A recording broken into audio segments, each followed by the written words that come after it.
Anybody old enough to remember Beat the Clock? No? All right, if you're not old enough to remember Beat the Clock, how about Nickelodeon? Double Dare? Same idea, right? You got a time limit, you don't make the time limit, you lose. In Nickelodeon, you got like slime dumped all over you. Beat the Clock, you just lost the game. I remember Beat the Clock really well. I didn't really like Beat the Clock because Beat the Clock was on the same time as Daniel Boone. Daniel Boone was a man. He was a big man with an eye like an eagle. Tall as a mountain was he. And back in those days, if a show was on at the same time as another show, my sisters wanted to watch Beat the Clock. I wanted to watch Daniel Boone. And there was no Devo, there was no on-demand TV, there was no even VCR. You watched one show or you watched the other show, and if you didn't see your show, it was over. And I missed Daniel Boone too many times to beat the clock. I'm not bitter. Well, maybe I am a little bit bitter. But now the cool thing is I can actually go back and watch Daniel Boone, all the reruns, anywhere, at any time, because they're all there. Oh, the world that we live in now. Hey, happy Father's Day to all of our dads. So grateful for you and for your presence with us, our online viewers. Glad to have you with us today. I am not doing a Father's Day sermon today.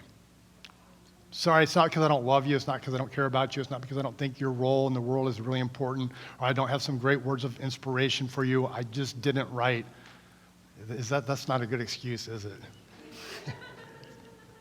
I'm sorry, it just is what it is. Next year, all right? What I do want to talk to you about is how some of us are continue to play this game called Beat the Clock every day. Trying to pack everything we can, as much as we can, into the time that we have in each and every day.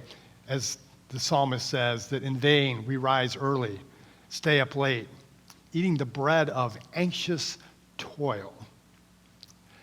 I created a little checklist to help you, identify whether you are playing and trying to live in a posture of beating the clock, all right? So just a few questions. It's not an exhaustive list, but just to give you an idea, right? If you are always in a hurry, like when you pull up to a stoplight and you're like assessing the cars in front of you according to their make, model, and year and picking which lane to be in so that you can get down the road the faster, are you in a hurry? If you get into the line at Walmart or the grocery store and you're like picking the shortest line or the longest line, and you pick the line that you think is going to go the fastest, but then you stand in the line and you watch the other line to see where you would have been in the line if you had gotten in the other line, right? You are in a hurry. You're trying to beat the clock. Are you perpetually late? Because you're always thinking, I can just do one more thing. I can just do this before I go, and I can still get there on time. But then there's one more thing, and you're late all the time because you're always trying to squeeze in that one more thing. If you're trying to beat the clock. Are you chronically tired? The classic lines, when you ask people in our era, how are you doing? I would bet money that 75% of the time you're going to get one of two responses. You're either going to get, I'm busy, in a hurry, a lot to do, or I'm tired. I'm worn out. I'm exhausted from everything that I am doing.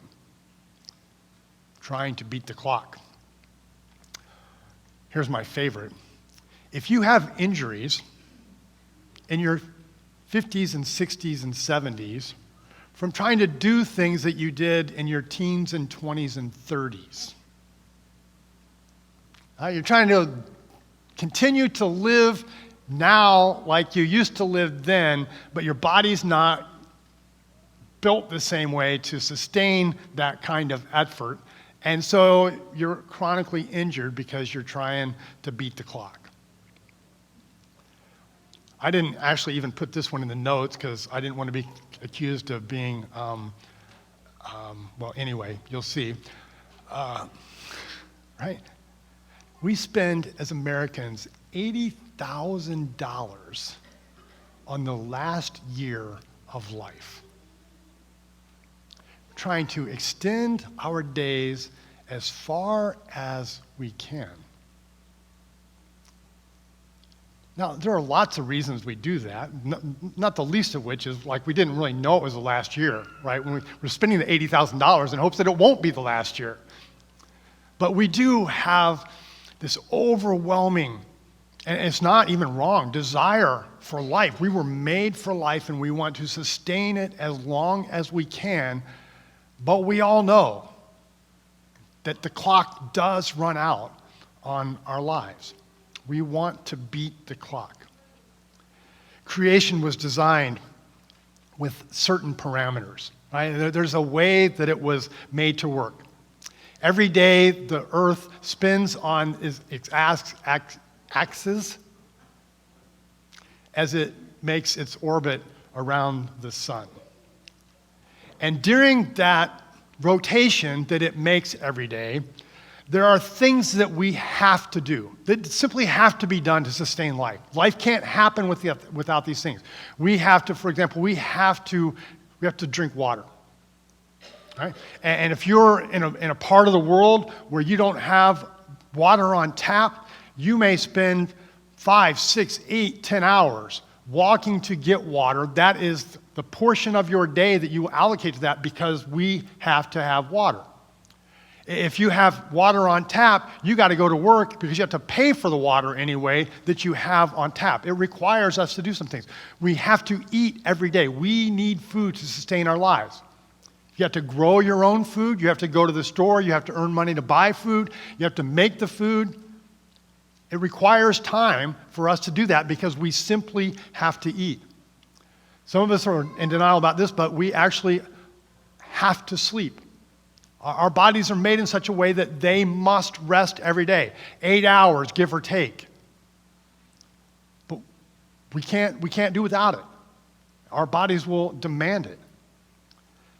And there are other things that are part of the substance significance of lives that don't necessarily sustain life on a daily basis, but without them, we don't have a life. Things like relationships, meaning, purpose, the things that we do to sustain that. There are things that we have to do to be alive, to have life, to stay alive. And there's a time that we have to do it in. Right? There's a set limit on how much time we have to do those things every day. 24 hours.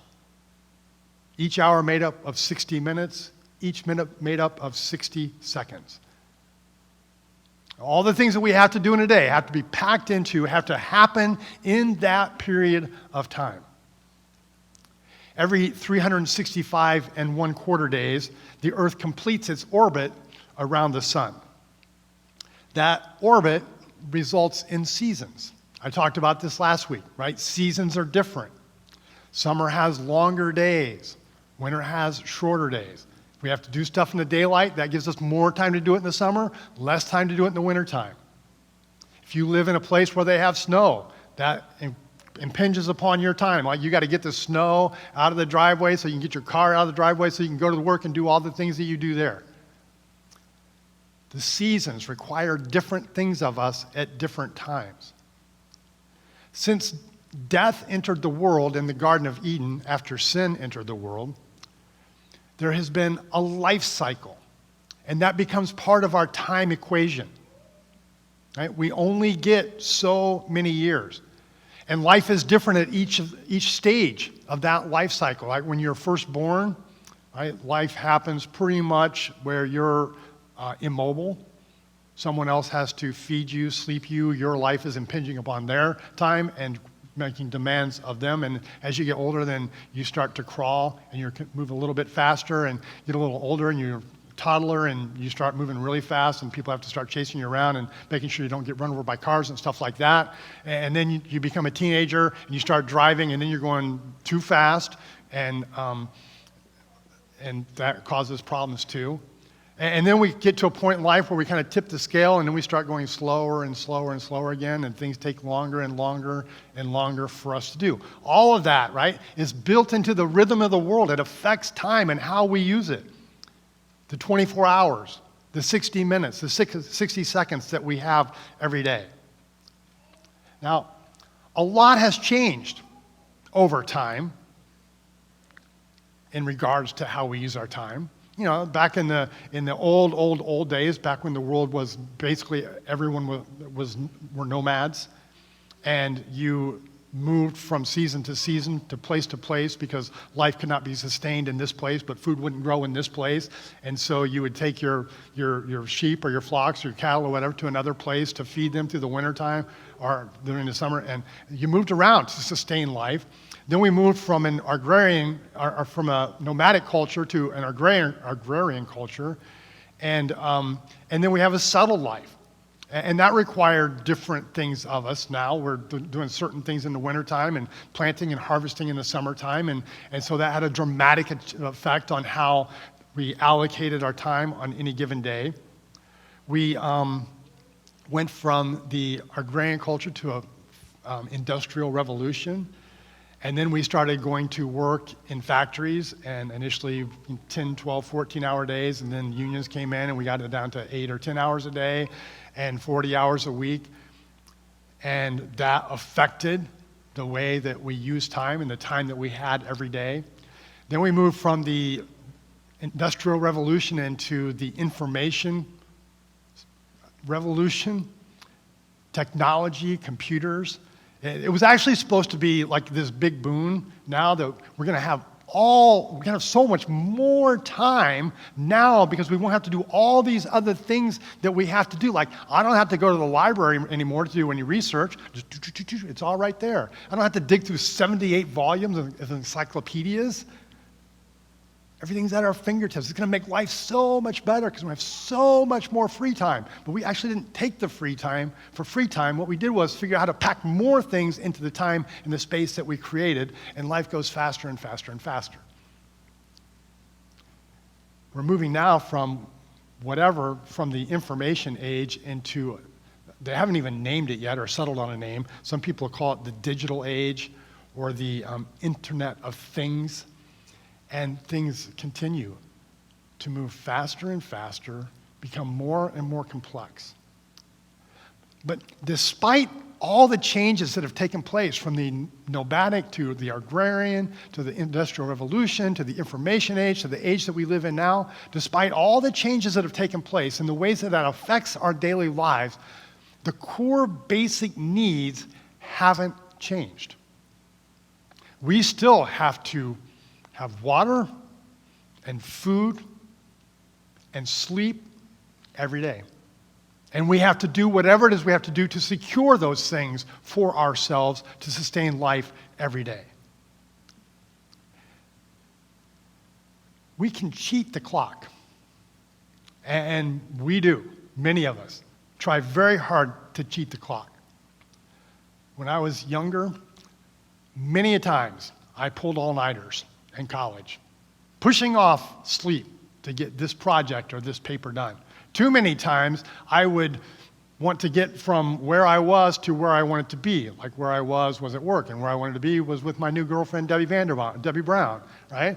And I would drive ridiculous hours across the country to be in different places all night, pushing aside sleep. There were times in my life when I skipped meals because I just didn't have time right now to tend to that, so I would push through and do something. I attempted all of you have heard me, if you've been around for very long, lament multitasking. I tried it for a few years. I actually tried to do multiple things at the same time. I can't do it. Neither can you, but you still think you can, and I know I can't. It's another story. More stuff in less time. I'm still fiercely resisting the pull of gravity over time, trying to continue to do things when my muscles and my joints are approaching that stage where another trip around the sun is taking its toll. We can cheat the clock for a while and at a cost, right? The lack of sleep leads to fatigue, leads to all kinds of health complications, reduced productivity. Hurry results in worry, which also has many negative health complications. Loss of focus, reduced productivity. It affects our mental health, leads to all kinds of relational trauma and drama, because everyone knows, right, when you're tired, worn out, and you're trying to do life together with other human beings, they become more and more annoying, and you become less and less patient, and that's kind of a recipe for trauma and drama. We can cheat the clock, but we cannot beat the clock. We are still bound by time. And so we're looking at this passage that Paul wrote to the church in Ephesus in Ephesians chapter 5, where he says, make the most of every opportunity in these evil days, the days that we live in. It's a broken world. Don't act thoughtlessly. Don't just go with the flow. Don't stop and think. Don't act thoughtlessly. Understand what the Lord wants you to do. Make the most of. Redeem the time. Reclaim the time. Think about what you're doing with your time and use it, live it on purpose. There is a rhythm to the way the world was created. And when we live in that rhythm, then the way life works moves into that groove. Right? When our worship team plays, we have the drummer in the back, and he's a rhythm. Thanks, Chris. You're awesome. We love you. All right? Right? If the rhythm is not lined up with the music, right, the song doesn't work. It's like a train wreck. There's a rhythm that we're made to live in harmony with. Daily, every day, there's a rhythm to life. If you go back to Genesis chapter 1 in the creation story, it's really quite remarkable. You know the story that, in the beginning, God created the heavens and the earth and the sea and the dry land, and he goes through and he goes day by day. And in the story it says, God created, and at the end it says, and there was evening and there was morning the first day. And then the second day God created, and it says, and there was evening and there was morning the second day. And then he creates, and there was evening and there was morning the third day. Do you see the pattern here? There was what? Evening and there was morning. When does your day start? Morning to evening. It's not an accident in God's design that the day began in the evening and ended in the day, in the morning, right? That God created a world where we rest and work. And we're resting and our bodies being restored so that we can then use the energy that God has imparted to us so that we can participate in the work of his creation. When you flip the script, when you go from work to rest, you start the day in a deficit, and we work really hard, and then if we've had a really hard day's work, we say what? I've earned a good night's sleep. I deserve a break because I worked really hard today. God's order was grace and works. Our order is work and reward. There's a pattern, there's a rhythm to our lives.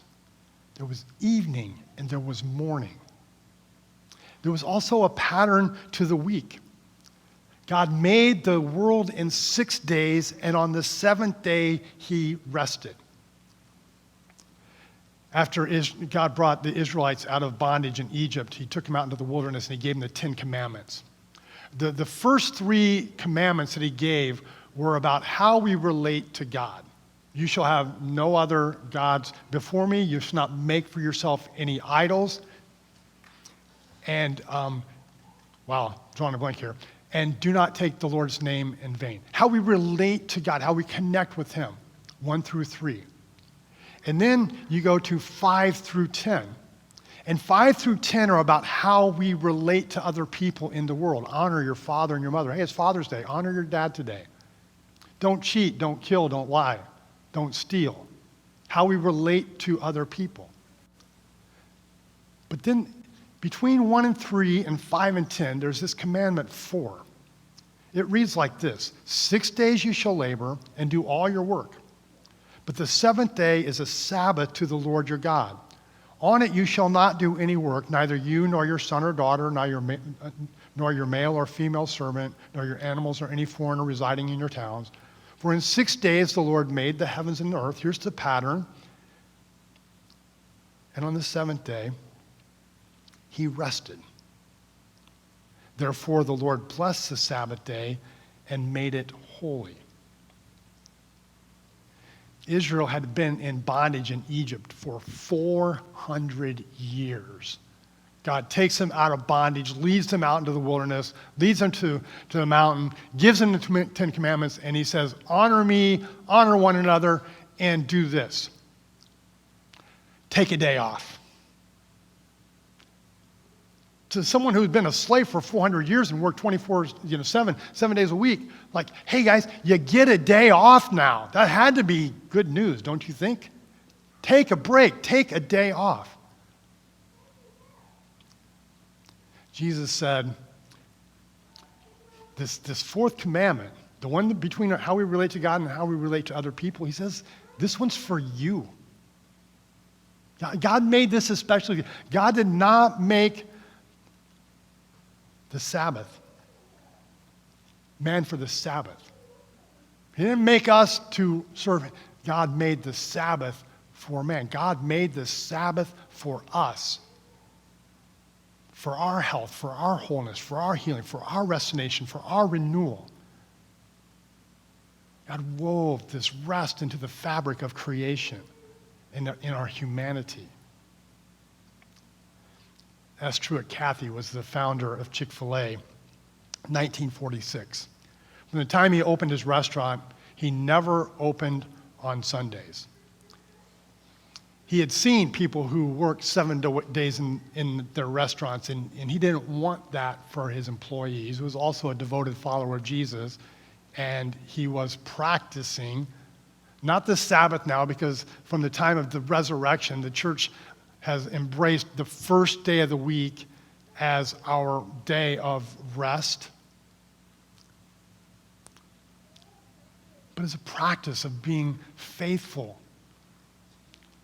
to the commandment, but even more so mindful of the design and the need for rest. Kathy says that he saw no conflict between biblical principles and good business practices. And today, Chick-fil-A is the top 3 revenue-producing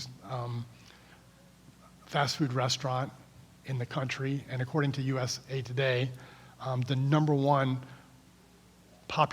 most popular fast food restaurant in the U.S. Daily rhythm, a weekly rhythm.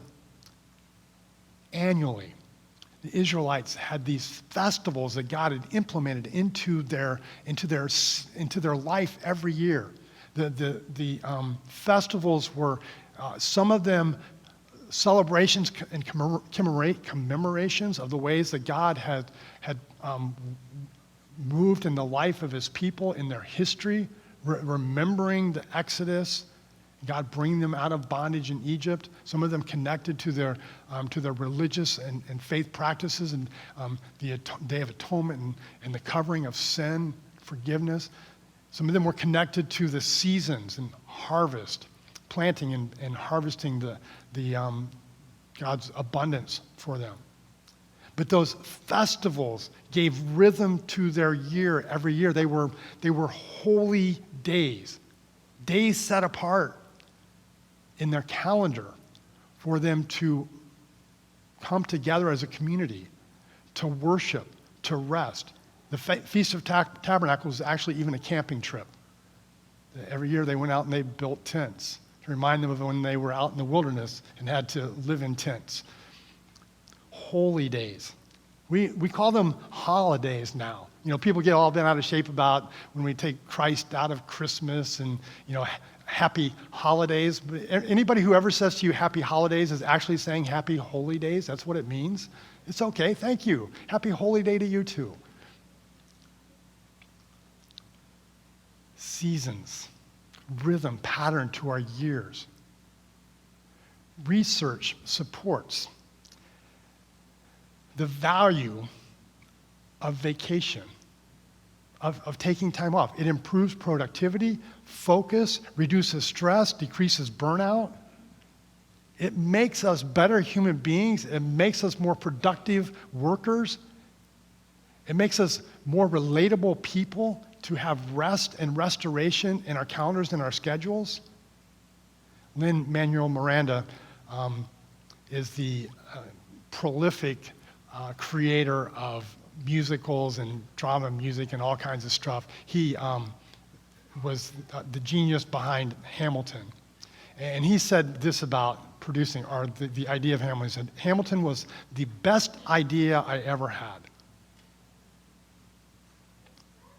And it happened while I was on vacation. The moment my brain got a moment's rest, Hamilton walked into it. It wasn't in having his nose to the grindstone and pushing harder and harder that his best idea came up. It was in walking away from the table and taking a moment to take a breath that he had this genius idea that became his best work. That when our minds have rest, they actually do things that they can't get done when we're always pushing the envelope. They added so we have daily, we have weekly, we have annual rest. There was a Sabbath year that they would work the land for 6 years, and on the 7th year they would rest the land. It's called fallowing the fields. Biblical principles are good business practices. They're actually also good farming practices. The farmers do this now, to this day, that if you plant the same crop in the same field year after year after year, you use up the nutrients in that soil, and it becomes less and less productive. So you let the field lie for a year and let weeds grow in it, and then you come back a year later, and the nutrients have been replenished in the soil, and it becomes more productive again. In some realms, we've actually adapted this practice, Sabbath year. They call them sabbaticals. Often in education, a lot of educators will get every 6 years, they'll get a year to step away from their teaching, from their studies, to explore some other new field. They used to do it for pastors all the time. I was this close to getting a sabbatical one time, but the funding didn't come through. But a couple years ago, the church gave me 3 weeks, which was really, really cool, and very grateful for that. But the idea is just to be able to pull away, to rest, restore, so that things are replenished and renewed. Now, I think a Sabbath year for many of us is probably a bridge too far to even think about.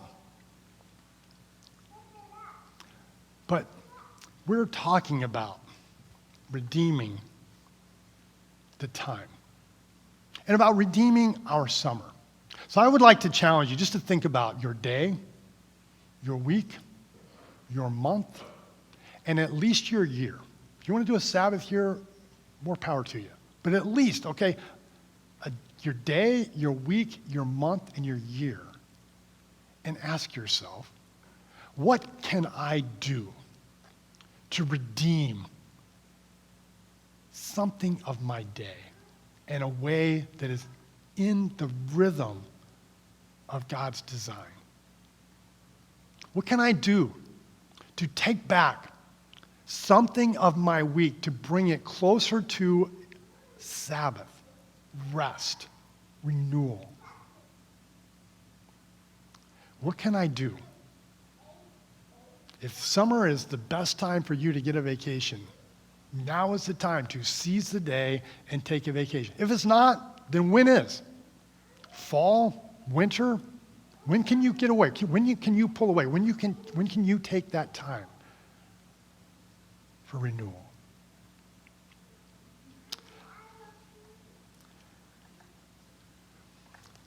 Rhythm.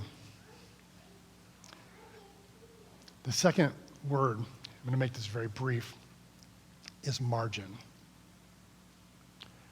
Margin.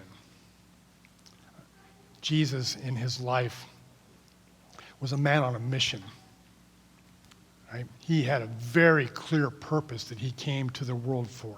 And you see that determination, that resolve, that mindfulness of, this is why I'm here. But he lived his life in the rhythm of God's design.